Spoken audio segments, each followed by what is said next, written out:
Hello friend, Radhe Radhe. तो आज हम श्री अनुधाचार्य जी का प्रवचन सुनाने जा रहे हैं, जो बहुत ही अच्छा प्रवचन करते हैं। रात तो आइए सुनते हैं। थी, सातों बेटियां अच्छी थी, समझदार थी, सुंदर थी।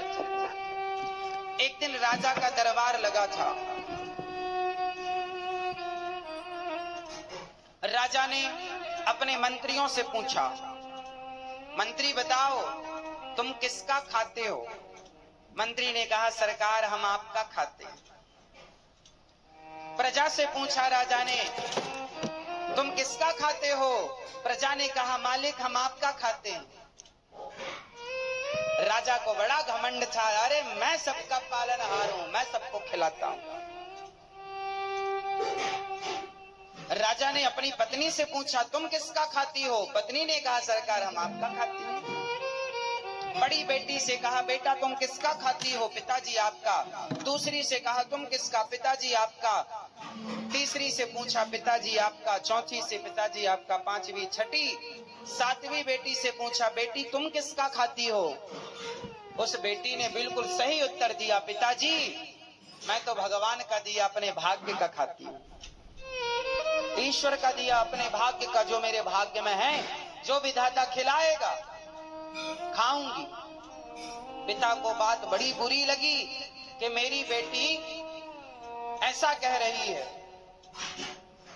उस पिता ने बेटी का विवाह, 6 बेटियों का विवाह तो अच्छी जगह किया, राजकुमारों के संग, लेकिन 7वीं बेटी के लिए मंत्री से कहा, जाओ इसके लिए ऐसा दुल्हा ढूंढ के लाओ जो अपने पांव से चल भी ना पाए, गरीब हो, खाने के 2 रोटी की भी व्यवस्था ना हो। जंगल में एक लकड़हारा था, लकड़ी काटने गया। अचानक उसे कोई रोग हो गया। वो जंगल में ही कई दिनों से भूखा प्यासा पड़ा था और दुबला पतला हो गया, मरने वाला था, 2-4 दिन में मर जाएगा। मंत्रियों ने बताया, महाराज जंगल में एक आदमी मिला है, बिल्कुल दुबला पतला, मरने की स्थिति में।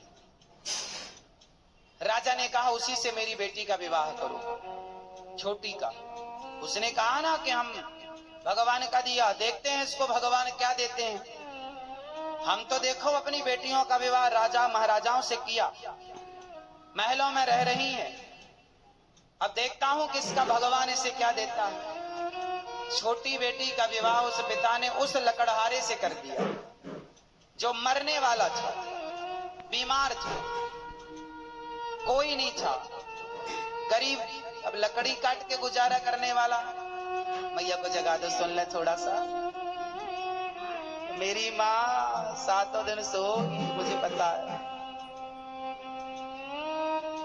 2-2 बजे तक पंचायत कर। जंगल गया, वहीं पे ले गया पंडित जी को, वहीं पे वो लड़का खड़ा भी नहीं हो पाया, उसी को उठा करके फेरे करवाए और उस राजा ने अपनी बेटी का विवाह किया और कन्यादान इत्यादि करके कुछ नहीं दिया, दहेज में कुछ नहीं दिया। एक बाप ने बेटी को बोले, तेरा भगवान देगा तुझे?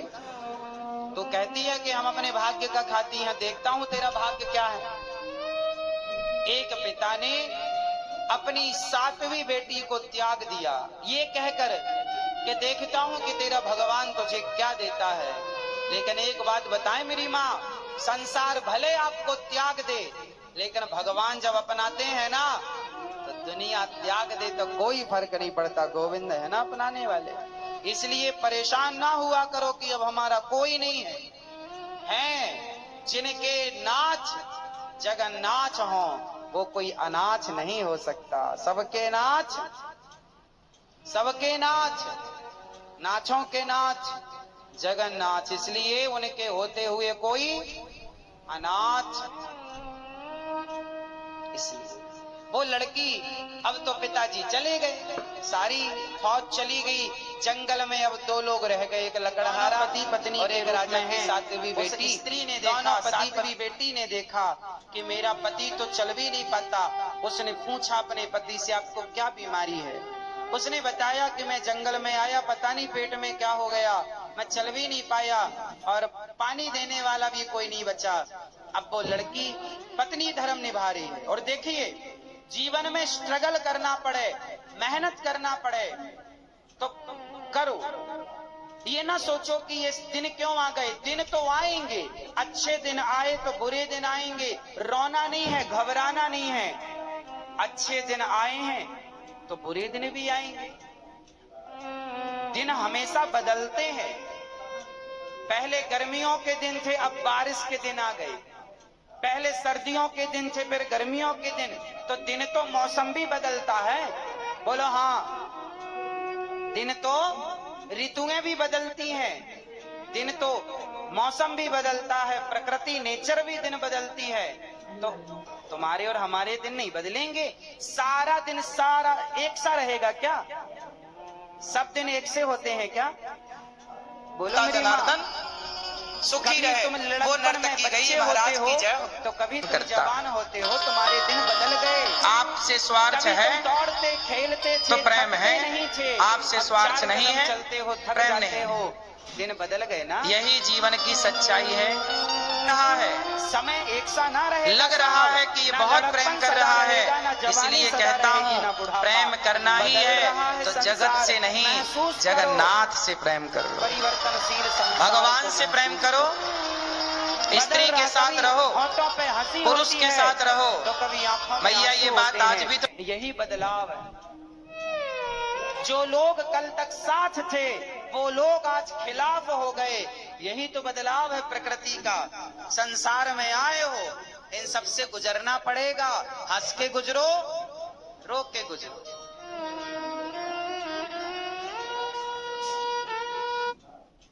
हम सब समय के अधीन हैं। लोग कितना भी कहते हो कि मैं अपने बेटे को डॉक्टर बनाऊंगा, तो रोज थोड़ा बचा के सांप को भी दूध पिलाया करती, क्योंकि उसके संस्कार, हम भारतीय लोग हैं ना, हम नाग पंचमी को नाग को भी दूध पिलाते। भारत का आदमी ऐसे ही होता है, हिंदू आदमी ऐसे ही है कि सांप जहर देता है, लेकिन हमारी मान्यता हम उसे दूध पिलाते हैं। पूरी दुनिया ढूंढ लो साहब, ऐसी संस्कृति कहीं ना मिलेगी जो सांप को भी दूध पिलाने वाली संस्कृति हो। ये हिंदुओं की। जीव मात्र पर दया करने का संस्कार किसी के अंदर है तो पूरी मानव जाति में केवल हिंदुओं के अंदर ये संस्कार है। और किसी के अंदर हो तो मुझे बताना। सांप को दूध पिलाती, संयोग देखो, धीरे धीरे उसका पति स्वस्थ होने लगा। धीरे धीरे उसका पति स्वस्थ होने लगा, ठीक होने लगा, खड़ा होने लगा, चलने लगा। वो जंगल की लकड़ी काटने लगा, बाजार जाने लगा, वहां से पैसे लाने लगा। इसने बड़े प्रेम से वो सांप सर्पणी को, नाग नागिन को दूध, तो ये रोज नियम बन गया पिलाना पिलाना। एक दिन सांप ने सपना दिया उस लड़की को, बोले तूने हमें दूध बहुत पिलाया है, जहां हम लोग बैठते हैं यहां बहुत सारा खजाना गड़ा हुआ है। याद रखना, भाग्य में जो होता है वो मिलता है। चाहे तुम्हारा बाप तुम्हारी शादी किसी के साथ भी कर दे, लेकिन तुम्हारे भाग्य में जो है मिलेगा। भाग्य में होता है तो भाग कर आ जाता है, और नहीं होता तो आया हुआ भी भाग जाता है। वो लड़की को सपने में सांप ने कहा कि यहाँ पे हाथ डालना तुम्हें खजाना मिलेगा। नाग नागिन से उसकी दोस्ती हो गई थी, रहते रहते वो दूध पिलाती, रोज वो नाग नागिन उसे पहचानने लगे। उसने वहां खोदा, उसे सचमुच सोने का घड़ा मिला, उसके अंदर सोने के सिक्के मिले, खूब धनवान हो गई। उसने उस जंगल में नगर बसाया, अपने लिए महल बनवाया, वो रानी हो गई। देखते देखते उसका लकड़हारा पति राजा हो गया, प्रजा बसाई, बाजार लगवाया। जो उसे अब राज, लड़की तो थी, वो राजा की बेटी तो थी, तो राजकाज आता था उसे, तो कैसे चलाना है। उसने सेना का संगठन किया, सेना बनाई, सेनापति बनाया, बढ़िया ठाट बाट चालू हो गया। टैक्स लेने लग गई और प्रजा की सेवा, खूब लंगर भंडारा लगवाया, कोई मेरे राज्य में भूखा नहीं रहेगा, खूब भंडारा, खूब दान पुण्य किया। सांप सर्पणी ने भी सोचा कि जब ये हमें दूध पिलाती है तो इसे धन मिल जाएगा, तो ये सदुपयोग ही करेगी। याद रखना, भगवान भी धन उसी को देते हैं जो अपने धन का सदुपयोग करता है। ईश्वर कहते हैं तूने सही जगह खर्च किया, तुझे देने से ठीक है, तू सेवा करता है। जो अपने परिवार में लगा रहता है, केवल अपना ही पेट भरे और सुरा सुंदरी में लगाए, भगवान उन्हें ज्यादा दिन देख के देख लेते, तुझे देने का लाभ नहीं। वो लड़की देखते देखते महारानी हो गई। एक दिन की बात है कि वो रोज का नियम था कि वो रोज सबको, अब 20 साल हो गए इस बात को। कितने साल हो गए? 20 साल हो गए। एक दिन वो प्रजा को भोजन परोस रही थी कि तभी उसने देखा कि उसका बूढ़ा बाप लाइन में लगा था। तो लड़की है, अपने बाप को कैसा भी हो, कितना भी समय बीत जाए पर पहचान तो लेती। उस लड़की ने पहचान लिया। अच्छा, लाइन में केवल अकेला बाप नहीं था, उसकी 6 बहनें भी लगी थी।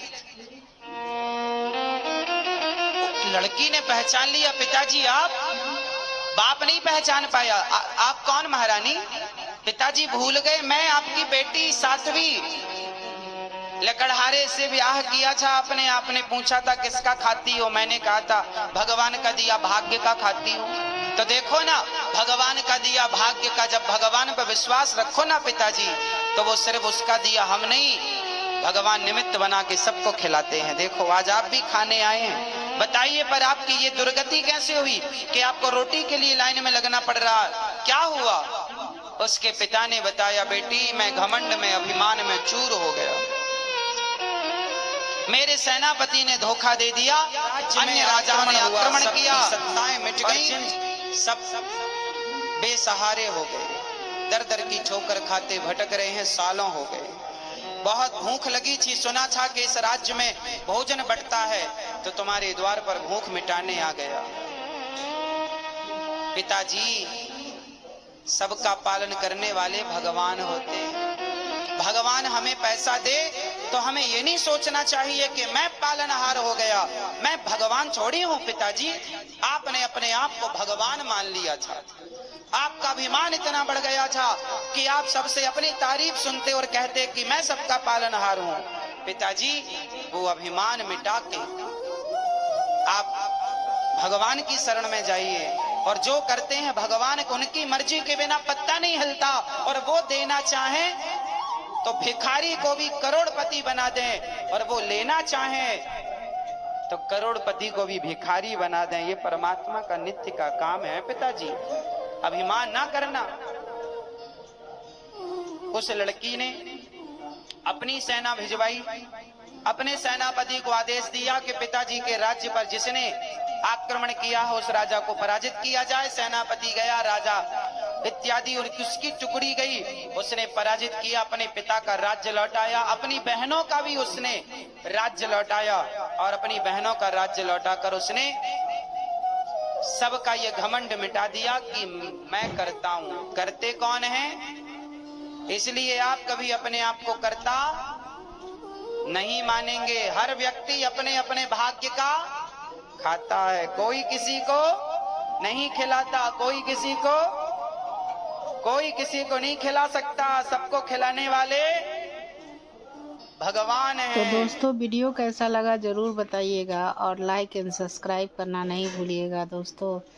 इसी तरह से हम नमिता देवी 2222 आपको भक्ति वीडियो हमेशा लाते रहेंगे आपके सामने, और आप सभी से अनुरोध है कि एक लाइक एंड सब्सक्राइब करना नहीं भूलिएगा। हम बहुत मेहनत करते हैं, आप लोग मेरे YouTube फैमिली है। तो राधे राधे दोस्तों।